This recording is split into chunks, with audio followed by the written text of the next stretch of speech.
First of all, we're here for another OpenChain AI workgroup meeting.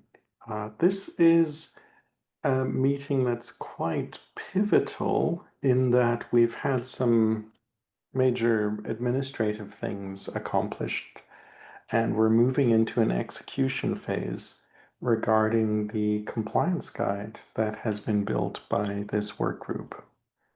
Now, we'll be going through piece by piece what's happening, how it's happening, and why. Before that, and this is for the benefit not only of people who have already dialed in, but also for the benefit of those watching the recording, I'm going to show the antitrust policy notice.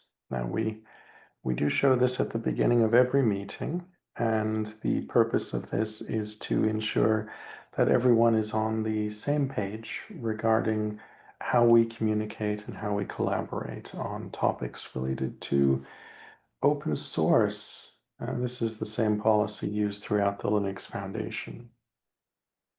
Now, today's agenda has multiple parts. We're going to be covering ground which is familiar to a lot of the participants of the work group, but we're also going to be covering some things that are brand new. So first of all, the formal status of where we're at with the AI System Bill of Materials Compliant Management Guide. Secondly, going over our formal release date. And then we're going to talk about what's already been done to prep for the release, what's already been done to prep for next steps. Then we're going to talk a little bit about the fact that the guide is a living document. We're going to be coming back to it and likely coming back to it rapidly after the formal market release. And the reason for that will be that we're going to be in a situation where history shows we tend to hear back from early readers, early adopters, and we'll need to take that into account. Then we have something which is left of field. FinOS, the essentially financial services project of the Linux Foundation, has their own little activity to work on building a standard. And they want us, the OpenChain project, to have a look at their work. Now, our specification team, which specializes in standards, will be doing that. But of course, the standard they want to build, it's related to AI, and therefore also falls under the remit of this work group, something to look at. And then it's time for any other business. Now, I'm going to be here for approximately an hour, but I know that this call can be scheduled for up to 2 hours. And for that reason, I suggest that I hand over perhaps slide sharing to Matthew, our co-chair of the work group, to drive through the agenda. Matthew, would that work for you? Yes, it would, but it Ooh, echo. you need to stop sharing. Right. And I can Yep, share. of course. There we Brilliant. I'm guessing from the echo that maybe you and Sandra are in the same office in ARM.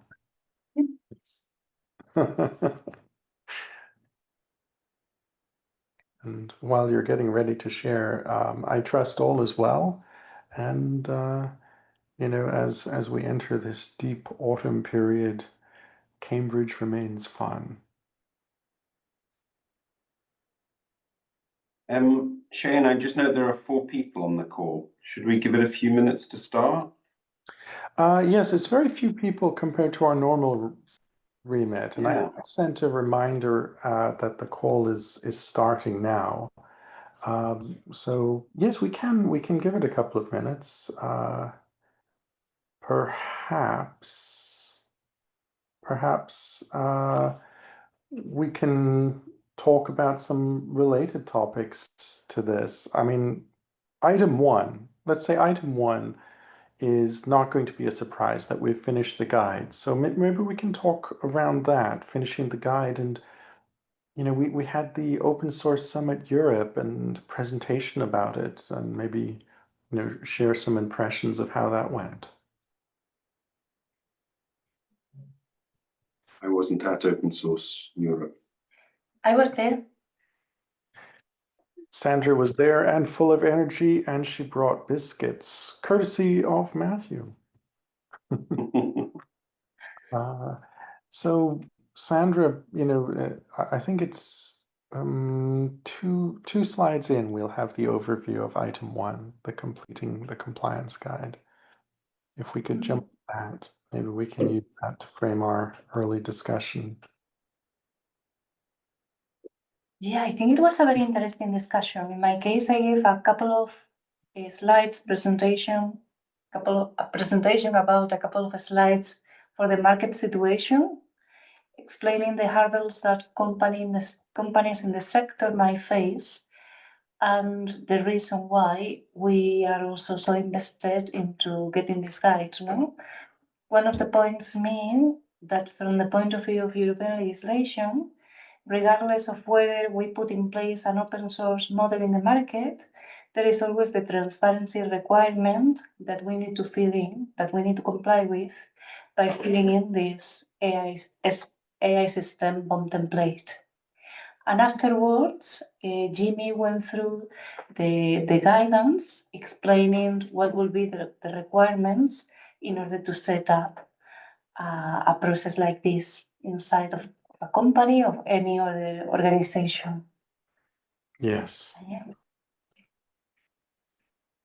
And my impression was that not only was the guide not contentious, it stirred up interest. People just liked the idea of this. It seemed like a positive development. That was my impression. I'm not sure if you had the same thing, Sandra, because it wasn't our typical audience. This was also including people who are not familiar with our work. Yes, totally. I think people was super curious after the presentation. I had the opportunity to meet some of the people in the audience, and I think this came in a very timely moment. Everyone is interested. We know what the regulations say, but we don't have a clear guidance on how to implement those within organizations. So I think, yeah, it was an interesting conversation, and many people had an interest in this. You raise a good point about clear guidance there. And I'm definitely hearing that as well, that people are aware that they need to do something, but they don't quite know what to do, and having a guide can be beneficial. And I have some kind of good news that's not in the slides, but fits here. I had a call with Ant Financial today, the Chinese bank. And it's relatively big, so they've got 1.3 billion customers. And they're doing AI stuff. Their colleagues in a sister company, Alibaba, of course, are quite well known for the Qwen 3 models, which then were also used by companies like DeepSeek. But Ant has their own AI modeling. And as you can imagine, as a bank, they're very cautious about regulations and management. So the new head of essentially AI community relations and advocacy and management was telling me that he's super interested in the guide. And that speaks to one of the historical challenges we've had of bringing the leading AI companies in China to the table in our calls. Matthew, I know it's something we've discussed one-to-one, and I asked, I said, can you bring yourself and your friends? And it sounds positive.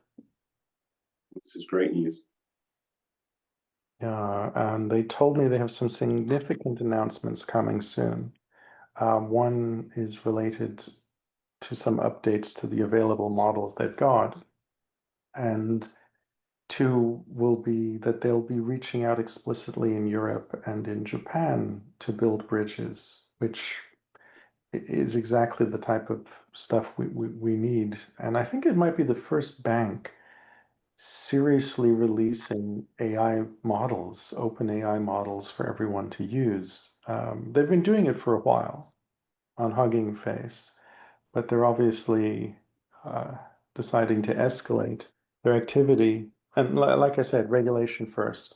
And they'll also be using LF's model openness framework in their work. Sorry, Shane, I missed that. Which bank's releasing a model? It's Ant Financial, the Chinese. And financial. Okay, yeah, cool.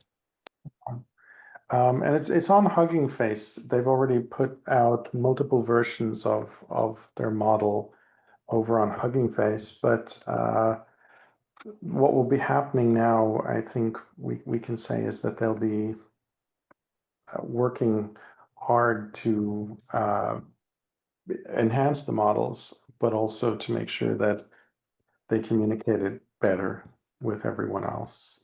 They're out there on Hugging Face as Inclusion AI, and just putting it in the chat. That's the link to it.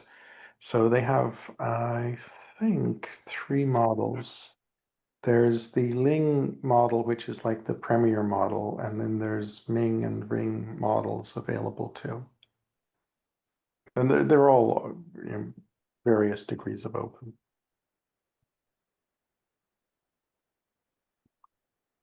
Right. Shane. Sorry, go ahead, Matthew. My I was apologies. to say thanks, Shane. Appreciate your candor and input there.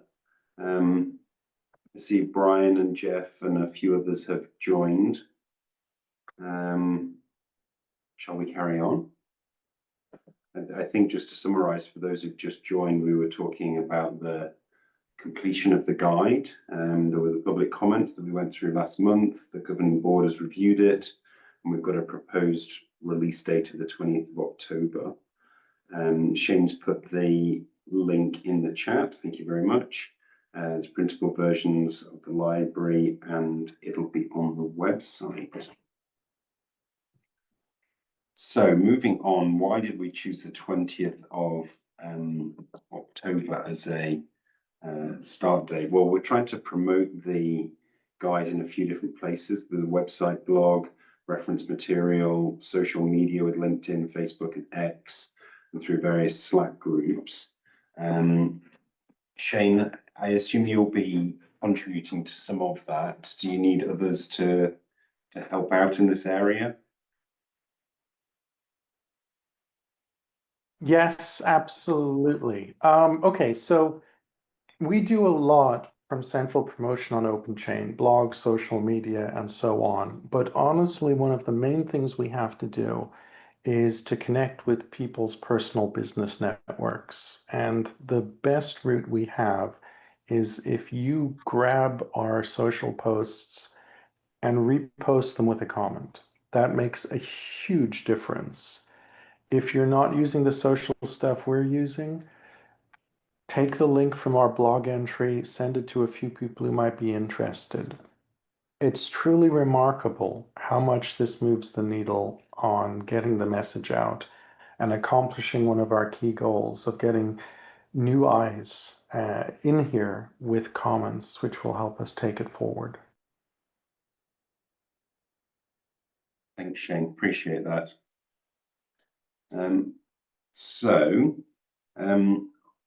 I know everyone will do their best to promote this, and I know that OpenChain will start it all off as well. But a few other updates since last time.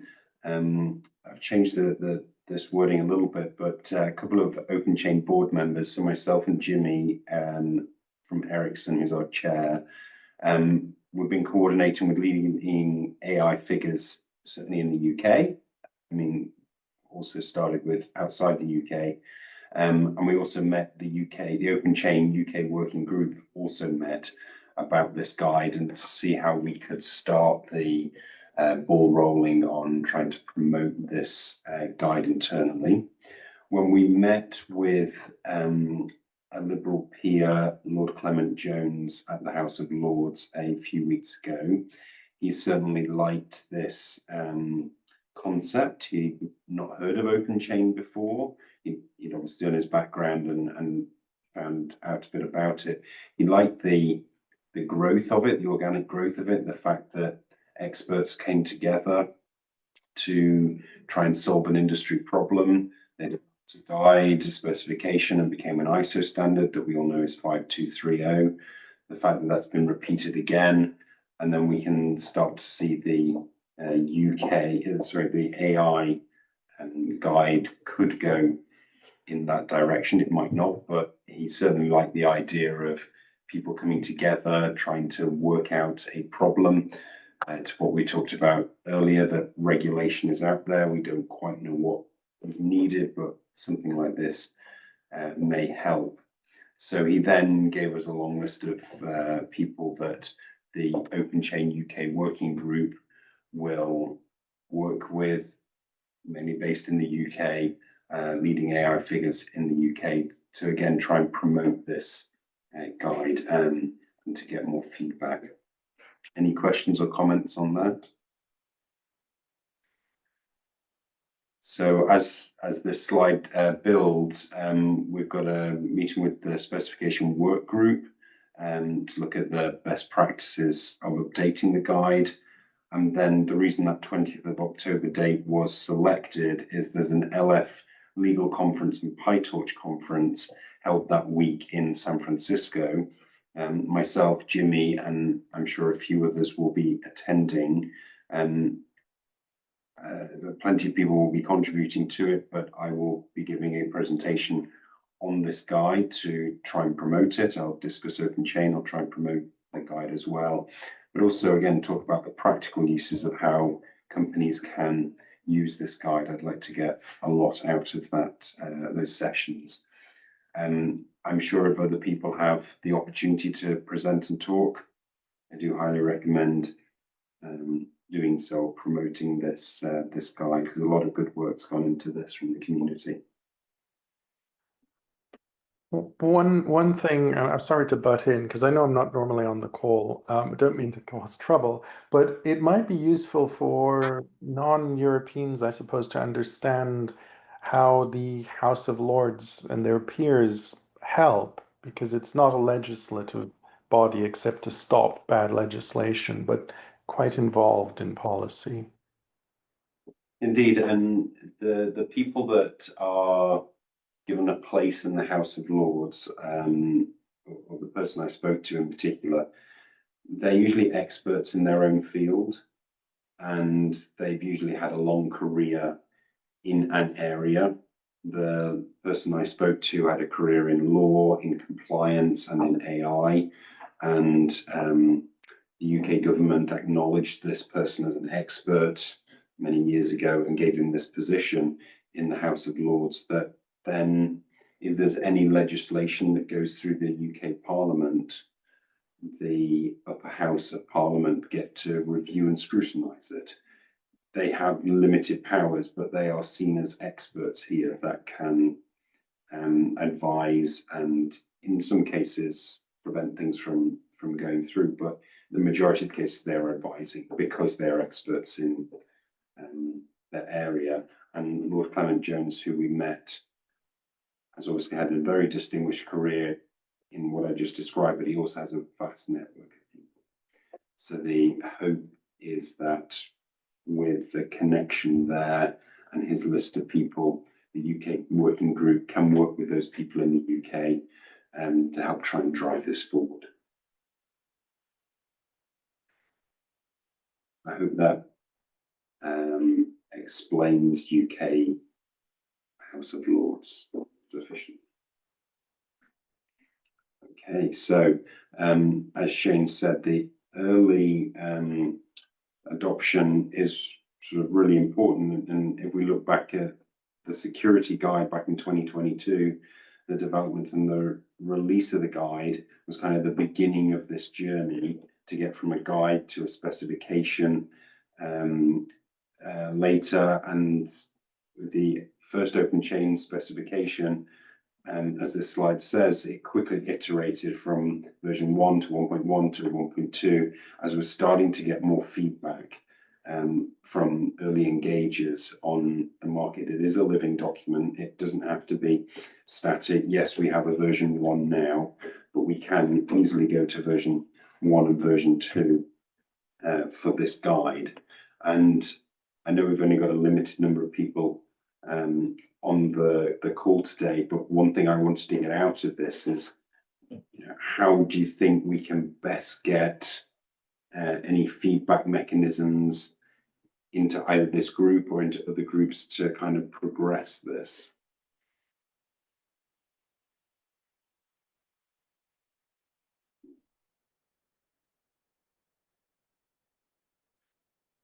Does anyone have any comments or thoughts of how we could update it?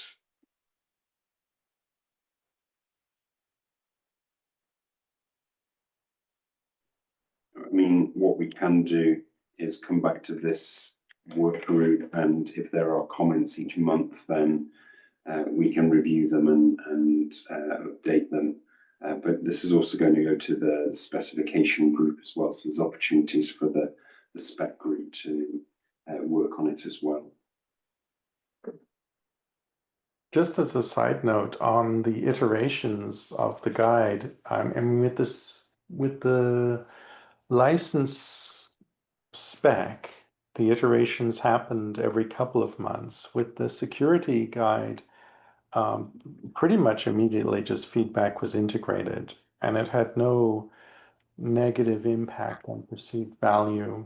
So just a note that, monthly iterations of the guide based on market feedback at this very early stage should have no particular negative value on the long term. It's only a sign of instability if something does become a specification and a standard and has market traction. So it's perfectly possible to do this, and not just based on comments, but this group itself to maybe iterate based on improvements they see or feedback from spec. The only question is, this is an important one, for the version 1 of the guide, I'm planning to make a printable version, like a PDF. Maybe that should live in a Word document or something, so that it's easy for anyone to generate a new version of it to make, an update every month or whatever is needed. What do you think?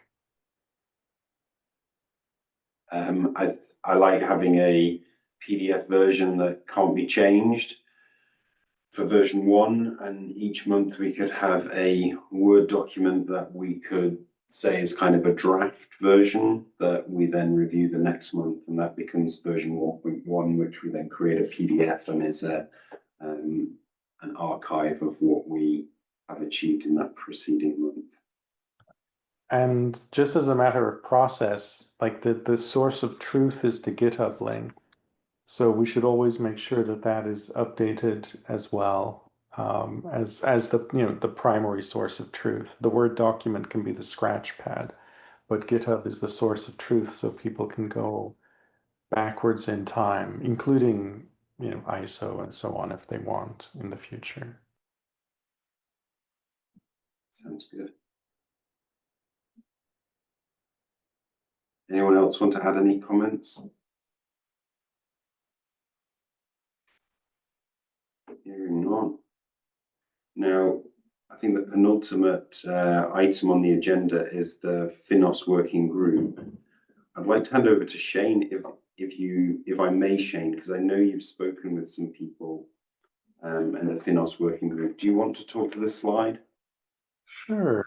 Okay, I'm going to share my screen if that's okay. I'll stop sharing. Brilliant, thank you. Right. Yeah. So Finos is. We can't see your screen. Oh, hang on. I was just taking a share. So Finos is a really interesting community. I mean, they do so much. They have so much contribution and activity. And they made this governance framework for AI, and now they're thinking we need to turn this into a standard. or we want to turn this into a standard. How do we do it?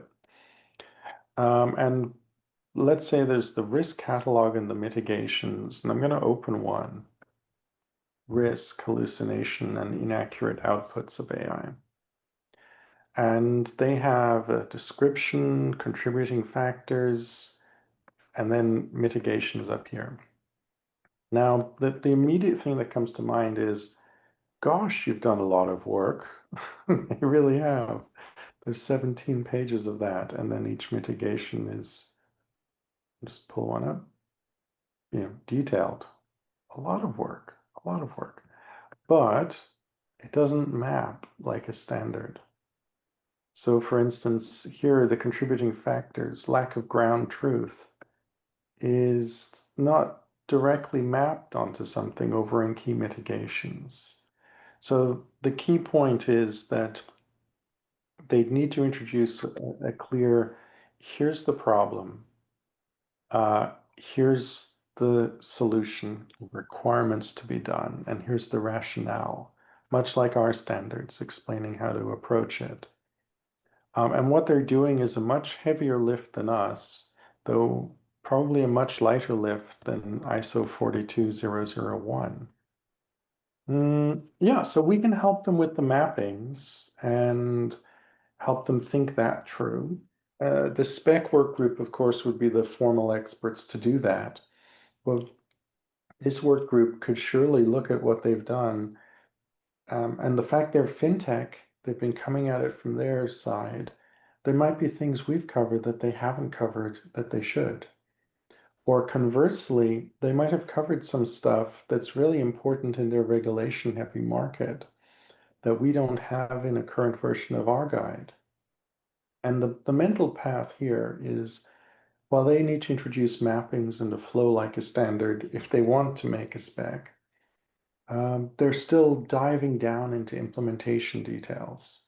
So, our guide is up there at the high level process management. They're at the implementation side. It's perfectly complementary work. And they want to talk. We have the domain experience in standards, and they have a ton of material done, and they also have plenty of resources. They said it's no problem for them to get help from their members to do remapping and re-editing and whatnot. Sounds intriguing, but it's very early days. So Matthew, it's really like the first couple of calls. Tomorrow, I think they are joining, or maybe joining, or maybe not joining our spec call, which is going to be when we will be looking at this and kicking the tires, saying, what would this look like as an ISO standard? What would it need to look like? Anyway, Matthew, I don't know if you've any thoughts on it. It's quite a new thing. It is, and we had invited them along today, but it was a bit last minute. So maybe we can invite them to a subsequent meeting and they can walk us through their work. Yes, and they've picked up our guide, by the way, and they're going to have a good look at that. So not only individuals like Ant Financial, which happened to pick it up today, but Finos is going to be taking the guide and running with it because they want to see what we've done. But tomorrow, the spec work group will be doing this walkthrough on the guide. We have invited them to that because they asked us to do it. But I just saw an email from their UK-based person who might not be available. He might have a conflict. But regardless, we're going to be tearing this apart and looking at it. What would we need as a spec? And then we'll be sending the recording to them. And you're super welcome to be part of that creative process. Thanks, Shane. So, any other business?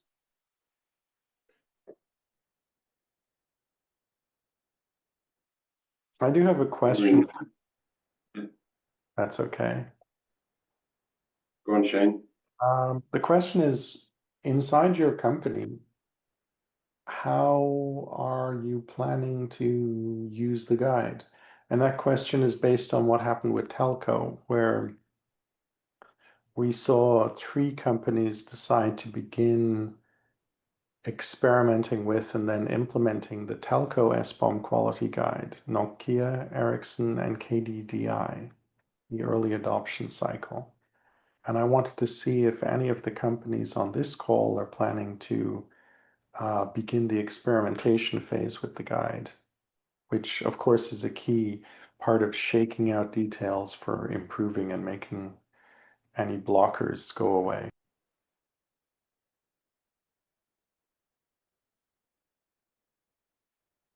Anyone want to come off mute and answer the question?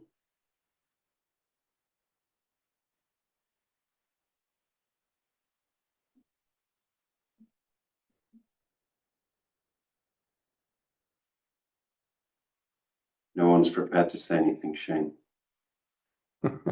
You're all so secretive. Okay. Well, what we have then is, I suppose, a situation that's at least one company hopefully will come forward at some point and say that they are beginning to assess it.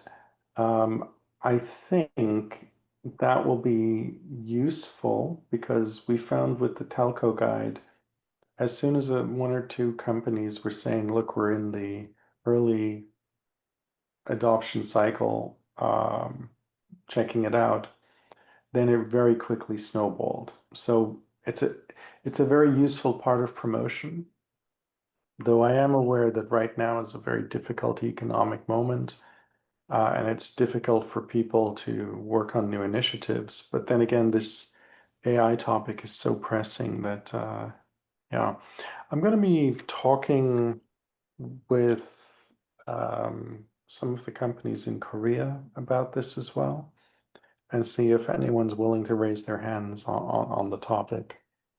But we know we probably have at least one Chinese company that's going to start talking about this soon, which is good.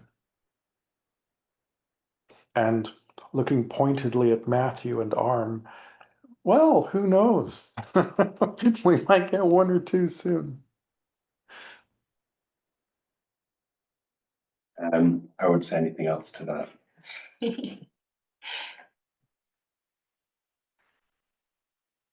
Great. Well, thank you everyone for today. I think I just want to highlight again, lots of good effort to get that guide to where it is.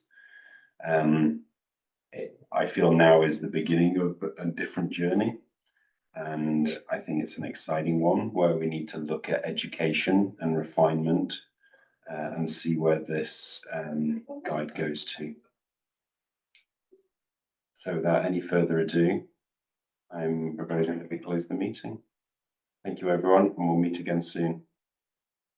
Take care, Matthew. Have a beautiful day. Same to you. Bye.